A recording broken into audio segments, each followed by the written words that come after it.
It's always fun to go live after Auburn lands another commitment. And Darrell, that's exactly what happened with Martavious Collins. I'm Zach Blackerby. Welcome on into Locked On Auburn. And joining me as he does for most of these special live shows, Darrell, Dapprich, hanging out with us. Your initial thoughts, Martavious Collins, the talented tight end / athlete.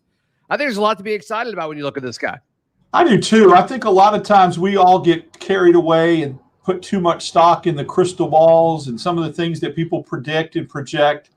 But most of the time, let's be honest, it's right. And when Martavious Collins decommitted from Alabama during the last recruiting cycle, immediately, a lot of scribes, a lot of guys that cover recruiting, including your own, John Garcia, who I respect more than anybody that does this, started predicting that he was leaning towards Auburn. Without coming right out and saying he's going to commit to Auburn, they started to say, reading the tea leaves, this was going to happen. So when that started happening, I paid closer attention to him, started looking at some of his measurables, some of the things. He's a high 3-star, rated at 0.89 from a composite standpoint, but they list him as an athlete. Now, that may not seem like a big deal to anybody, and I may be goofy for putting too much stock in that, but that is telling to me because they don't list him as just a tight end. They list him as an athlete. 6'3", 240, can run, is a shot putter. He's a track guy. I like that when you're talking about Hugh Freeze and his prototypical tight end that's a hybrid guy that's athletic. This guy seems to check all the boxes. I'm with you, man. I'm with you. And just the fact that this kind of adds to Hugh Freeze's recruiting legacy already because he had 7 or 8 flips to finish the 2023 class. This is technically the first flip because there's going to need to be several if this is going to be a top 10 class. This is his first flip of the 2024 class because this is a guy that used to be committed to Alabama. And I'm sure some Alabama folks will say, well, we didn't really want him. And like, okay, that's fine. Well, at some point you did. And you agreed to accept his commitment. But the relationship between Martavious Collins and Auburn's future quarterback, the quarterback of the 2024 class, Walker White, appears to be very, very close, Darrell. And I think that's something that we're going to see a lot with these Hugh Freeze classes. I think this whole family thing that fits in so well at Auburn is going to continue to be a pretty big factor when it comes to recruiting under the Hugh Freeze era. But Martavious Collins and Walker White's relationship already should get Auburn people fired up. You're right. And your first point, it's semantics. Look, I get the whole argument of flip or no flip and a flip. He was committed somewhere else. He decommitted. Yes, he decommitted from Alabama because his intent at that point was to go to Auburn. He might not have made it public. He wanted to wait and build up the excitement and get courted. But when he decommitted from Alabama, his intent was to go from Alabama and go to Auburn. It may not be official, but in that sense, it's a flip. I mean, he changed his mind, and then that's when Alabama stopped recruiting him because they knew the ship had sailed and that he was going to go somewhere else. Or you don't decommit from an Alabama, right? You don't decommit from a school, in my opinion, unless you have plans to go to another school or you feel like you just want to open it up completely. So that's the first thing. Walker White, to me, his value of just a stud quarterback is one thing, a guy that I can't wait to come in. But, a lot of times before someone ever steps on campus, you can see attributes and qualities in somebody that says, man, that kid's going to make a great leader. And that's what you want from he is a leader. He is trying to get everybody in the boat. He is one of Auburn's most successful recruiters. And his signing or his commitment to Auburn just keeps going up and up in value that you cannot just limit to the playing field, in my opinion. Yeah. I mean, what he's already done as a recruiter and just pumping energy into a program that needed it. And Hugh Freeze has done that already, but getting guys that are going to help him and kind of communicate with other players, like when the coaching staff can't during dead periods and things like that. I think that's huge. And he's like such an impressive young man that it's like, the staff trusts him to say the right things. So I love all of that. All right. So Apollo says in the live chat, I'm Collins my shot. This guy, Martavious Collins, has a 50-catch season by 2026. You buying it or no, Darrell Dapprich? A lot of that depends on, we'd have to look at the components and the structure of the offense. I guess from year to year, Zach, any good coach is going to play to his strengths and what he has from a roster personnel standpoint. We look at that running back room and the stable of ponies that are there, and he may not get an opportunity to get 50 catches just because why would you go away from something that's such a strength on your team? If Auburn, goes to an offense where they fling it all over the yard and they throw the ball 35 times a game, yes, I get that. But, you got some running backs that are just Fat Burnett, Cobb, Austin Still, some guys that are going to be there. And, and then probably another running back in this recruiting class is what Auburn wants to take. You don't want to go away from your strengths. If your personnel dictates you only throw it 20, 25 times a game, that's what you do. So I'd have to wait to see what the personnel packages look like. But I get it. He's got that potential, and especially in the red zone, 6'3", 240 track athlete, and you get listed as an athlete, not a prototypical tight end, really has me excited for what the potential could be there. Where do you rank the importance, Darrell, of this being a Georgia player? I mean, we've always talked about, for Auburn to compete at the highest level, we saw this during the best years of the Malzahn era. They went in and got key guys out of Georgia. Derek Brown comes to mind, right? Mm-hmm. And this isn't like some 5-star can't miss player. Like, let's be honest with this. But like you said, I care way more about offer list than I care about stars. And the fact that this is a former Alabama commit, you could say 3-star, but we all know if he would have stayed committed to Alabama, he would have been more than a 3. Yeah, he would have been a 4-star at some point. Maybe not right now, but at some point in the process, he would have been. And there's a chance he's a 4-star when it's all said and done. Right. Committed here as well. I mean, he physically, the guy can do whatever I'm just imagine that guy on a high school field. I think he's going to be able to do kind of whatever he wants. But as far as just continuing that footing in Georgia, I love that.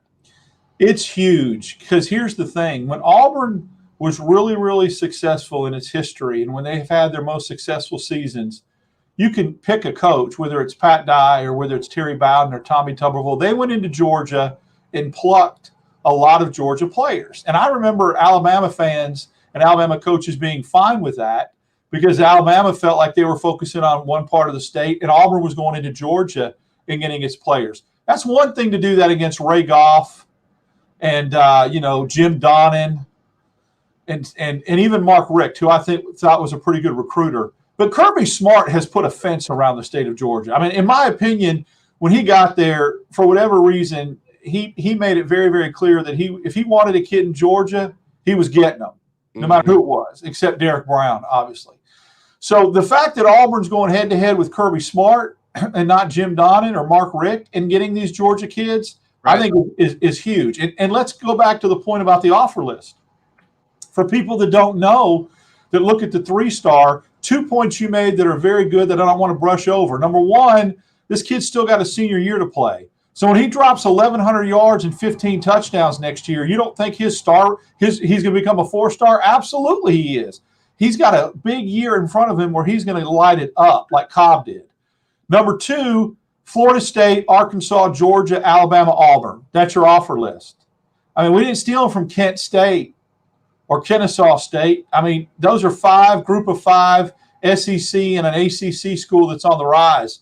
So I think there's a lot of, look, 6'3", 240 is an SEC college tight end body right now. There's not much growth into the frame. His thighs? Are you kidding me? His thighs are SEC ready. You know what I'm saying? Yeah, he's ready, man. He's ready. He doesn't have to grow into his frame or get on a weight program. Of course you want to get on a weight program to get stronger, especially if he's going to block some for the run game. Because we don't know if that's, what Hugh Freeze is going to ask of his tight ends, if it's going to be package specific, like 3rd and 6 and one tight end comes in and another one comes out, or if he wants his tight ends to play all 3 downs. It'll be interesting. That's the kind of things we get to see next year with like Fairweather and Riley Ducker. We'll see that. We'll see if they stay on the field for all situations. That's right. That's right. Rush says Evan Ingram was a 3-star tight end out of Georgia. Wow, out of Georgia. That's a little deja vu right there, right? Man, Great from your mouth to God's ears, right? Yeah, that's a great. I mean, I don't know how you can get any more comp than that. 3-star tight end, played for Hugh Freeze, and by the way, out of Georgia. Out of Georgia. He's bigger though. Collins is bigger than Ingram was even at the college level, right? Mm-hmm. Yeah, absolutely. Ingram was more lean. I mean, I felt like Evan Ingram's had the prototypical big wide receiver Megatron body, and Collins has more of a prototypical tight end, but they still list him as athlete, which tells you everything you need to know about his athleticism and his versatility. I'm trying to find what this does for the overall class. See how far it moves Auburn up, but that usually takes a few minutes to update that. I mean, I don't know what the average stars were. That's the thing. The average ranking, I think, was like 0.91 is what Auburn's were. So it's going to go down because it'll go down. But then again, they give you points for just quantity, right? The crazy way they do that. So it may not move much at all, and they may offset each other. Yeah. We'll try to find that by the end of the show, as we are doing this live for folks watching it later in this. So, just looking at it right now, though, obviously Walker White is the headliner of this class still. Jamarian Burnett, who committed on the 24th, so just a few weeks ago. Amon Lade and Jaden Lewis, both 4-star cornerbacks. And then Martavious Collins, the 3-star athlete / tight end, depending on what service you look.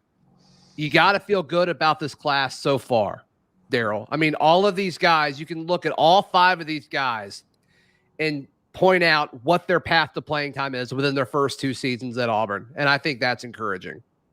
Oh, absolutely it is. I like the diversity. Of course, we're becoming defensive back the majority when you've only got 5 commits and 2 are defensive backs, but you've got a wide receiver. You've got a running back, a quarterback, and now a tight end in that class. And so I really love the diversity of that. I like the fact that there might be a particular position group in 2024 that needs to be targeted due to attrition. We'll see. But I love – it's like the draft, and you can relate to this being a Patriots dude. When you get that first pick, do you draft by need or do you draft by best player available? And what Auburn's doing right now, because they're all over the board in positions with this class, is they're just taking the best players available and plugging them in. And I like that. They're not looking and going, well, I better get 5 offensive linemen in this class, even if that means taking a 3-star offensive lineman over a 4-star defensive lineman. That's where it becomes tricky and difficult. And, of course, with the transfer portal, you really don't have to go to that theory. You can just get what you need, the best available, and then try to address your needs later if people leave. All right, Rush helping us out here. Rush says the addition of Collins boosts Auburn's recruiting class up 3 spots to 21st in the nation, as the Tigers have leapfrogged Arkansas and Ole Miss in the 247 Sports Composite team rankings. The Tigers class now ranks 7th in the SEC. So there we go. By the time it's all said and done, and I love that you can chronicle and archive these broadcasts, I believe that YouTube does it for us. Pardon me? Yes. YouTube does it for us. Amen. I am predicting that on signing day in 2024, Auburn will have a top 4 SEC class and at least a top 12 class in the nation. That's hot. I'm into that. It's trending that way. That's not pie in the sky. And I think if you hear some of the names that could pop, over the next few months, absolutely can shoot them up the board on that. So right now it's really nice and slow and steady, but they just keep that, steady climb, leapfrogging Arkansas and Ole Miss, which they always should, in my opinion. So yeah, it seems like the next wave could be linebacker. We've talked about Joe Phillips forever, the standout edge player from Tuskegee, who's right down the road. 4-star, right? And Auburn was in on him, and then all of a sudden everybody in college football wants to talk to Joe Phillips, and it certainly seems like Joe Phillips is going to be an Auburn Tiger when it's all said and done. And he put out his top 5 yesterday. Auburn led the way, and then it was the other places that he's visited. But an incredible offer list for him. Oh, a sick offer list. And then the other one, Darrell, sorry to cut you off. If it's going to be a linebacker, like this DJ Barber kid, I think he's from Clay Chalkville, I think. Yeah. I got a feeling like both of those guys will be a part of this class probably in the next 2 months. And then that's going to make you look even better on the defensive side of the ball. It really will. I felt like linebacker was a position that Auburn needed to beef up, obviously, going forward in 2024. Those two guys, would be – they may end up taking 3 linebackers in this class. We don't know. We'll have to see. But they would definitely lead the way. There's some defensive tackles, defensive linemen. The one that we keep hearing the most. The prize that Auburn would love to flip from Alabama is the Sterling Dixon kid. And I keep hearing – so much about how much he loves Auburn, how much he loves Hugh Freeze. It's just chatter. That would be huge. I believe he's a 5-star. So, yeah, you get kids like that, and then you get Riddick, I think is the other kid's name that was a Georgia commit. Zach. Thank you, Zach. Yeah, I did not see that, honestly. I was looking at the screen. But, yeah, Riddick. Zach with an H. Zach. Yes. I think those are the kind of kids that really end up just skyrocketing your class to what we talked about, top 4 SEC, top 10 nation. And the message that it sends, right? And like Riddick has been committed to Georgia for forever, but like he doesn't go to Athens very often.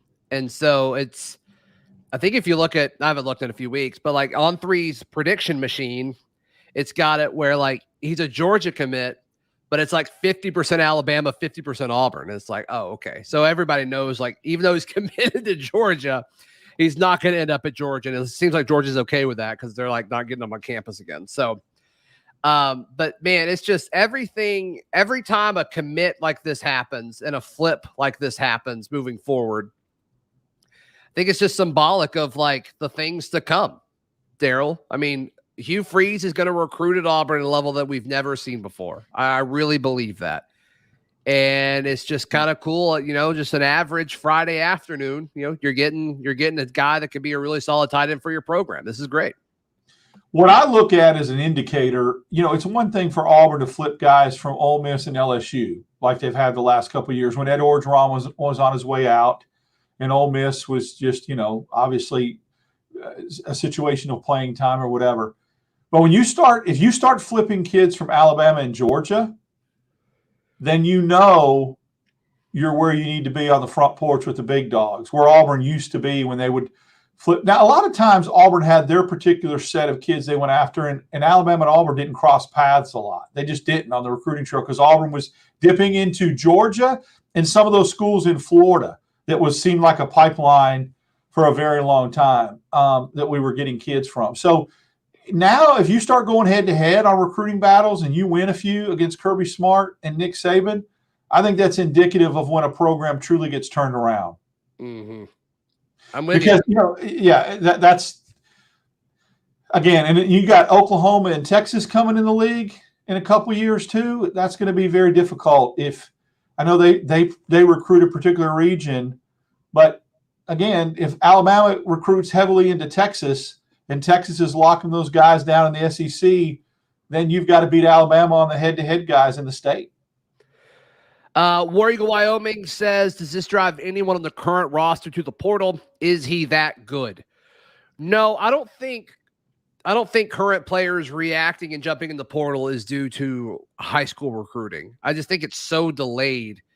And especially when you look at the tight end room, I think if you're a tight end, you're going to jump in anyway. Like, is Brandon Frazier going to jump in because of a guy that's not going to play football till next year? I don't think so. Maybe a guy like Landon King enters. I don't know. Maybe he's unhappy with his playing time. We'll see. But all the other guys, like, I don't think if they were to enter the portal, I don't think it's because of a high school kid. I'll be honest. The Fromm, Deal, Frazier, Holy Trinity trifecta of tight ends at Auburn. The fact they haven't left yet tells me they're not going to leave. And give them credit because they have been bypassed, stepped over, recruited over. Let's get Fairweather in the transfer portal because we ain't got a tight end to throw to after Shanker leaves. We got Riley Ducker. We bring him in from Minnesota to be our. These guys have watched people get recruited and transferred in over them, and yet they still stay. So I don't think Collins signing for next year will even move the needle on them at all. Yep. Jason says, I think Perry Thompson flips eventually, but not Sterling Dixon. A lot of people feel better about Perry Thompson. I feel better about Sterling Dixon. Maybe we get both. We'll see. Steve says, I'm from Foley originally. I'd love to see Perry flip to us. Yeah. Me too. He's a really good receiver. And if you get a guy like him and Cam Coleman in the same class, you have got elite talent at wide receiver. Tanner calling me out for having a 4 p.m. coffee. Buckle up's going to be a long weekend. It is. I've got a 4-week-old kid. So yeah. Yep. I thought about it and didn't have enough time. That's a good call. I should have got me a little cup of Joe too. You got like a work call coming up too. So yeah, maybe do it then. All right. We've got like 5 minutes and then we've got to wrap up due to some other stuff going on, guys. So if you have any questions pertaining to Cruton or the roster or anything like that, we'll open that up real quick before Darrell and I have to hop away if somebody wants to do that. I see a few people talking about basketball. Let's stay away from basketball for this show. But a lot of exciting things. So for folks that hopped in late, Martavious Collins, the 6'3", 240-pound athlete / tight end, joining the 2024 class. And I just think the timing of it, I mean, you just mentioned the trifecta of tight ends, like they're all going to run out of eligibility very, very soon. And the fact that after that, like you're going to have Fairweather, you're going to have Riley Ducker, and then you're going to have him, right? Yeah, I mean, you're going to have Collins. And I think that kind of frees you up to get another traditional, like bigger blocking tight end. Right. And maybe they want to turn Collins into that. He's certainly got the frame. He's got the frame to do whatever you want with him. I think that's what's so exciting about this. But I'm curious to see if they still feel like they need to add another tight end that's maybe a little bit bigger so you can do some inline stuff with them. What are your thoughts on that? I think that's a great point. You're going to have to, especially if Auburn runs any of the 2 tight end system where they put 2 tight ends on the field at the same time, which we saw with the staff.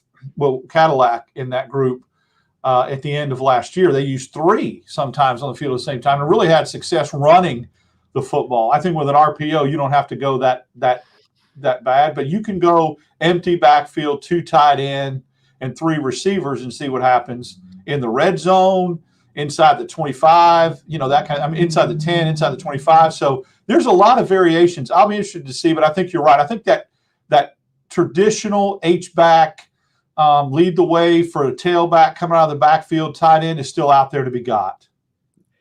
I'm with you, and I think that's something that could be an exciting sales pitch if you wanted to get that.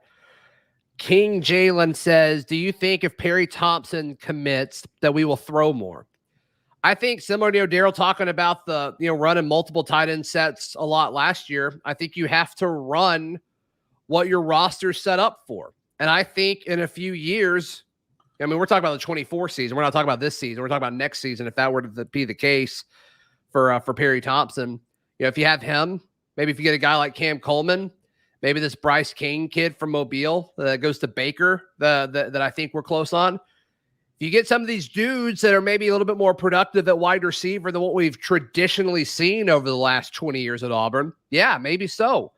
Maybe so. And I think, with Walker White coming in, a prolific quarterback, I think we're going to get better offensive line players over the course of, the next 2 seasons. So, yeah, I think so. I think so. Don't you, Darrell? I mean, that's what the roster is looking like. Yeah, I do. And I think it goes back to coaches that are really successful that aren't stubborn. Don't try to enforce a system based upon personnel that doesn't match that system. They're flexible and they're open-minded to, let me look at the roster. Let me see my strengths. Oh, we got a guy that can really sling it and we got really good receivers. Well, I think we'll be a little bit more pass happy this year, right? Instead of we got 3 or 4 really stud running backs and a great offensive line. Yeah. Well, we'll run it 60% of the time. I think that's where previous coaches got in trouble of trying to enforce their will of their headstrong, terminology and their schemes instead of letting the personnel dictate that. And hopefully Hugh Freeze will adapt to what he's got in his personnel and just make the adjustments necessary. War Eagle Wyoming says, technically, I don't think we can throw less. That's funny. Fitz says, just walked into the news. Yeah, Fitz, exciting stuff. Auburn landed a high 3-star tight end. That could be a 4-star when it's all said and done. Tanner says, I crystal balled Cam Coleman to Auburn 2 weeks ago. There we go. I love that.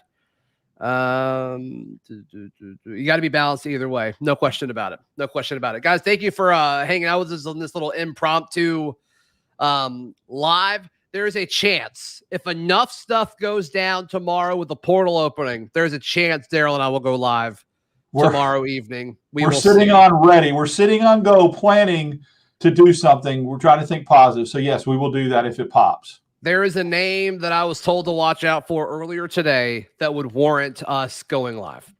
So, I'm kind of expecting Ooh, teaser. We'll see. There. We'll see. I hope the person is wrong.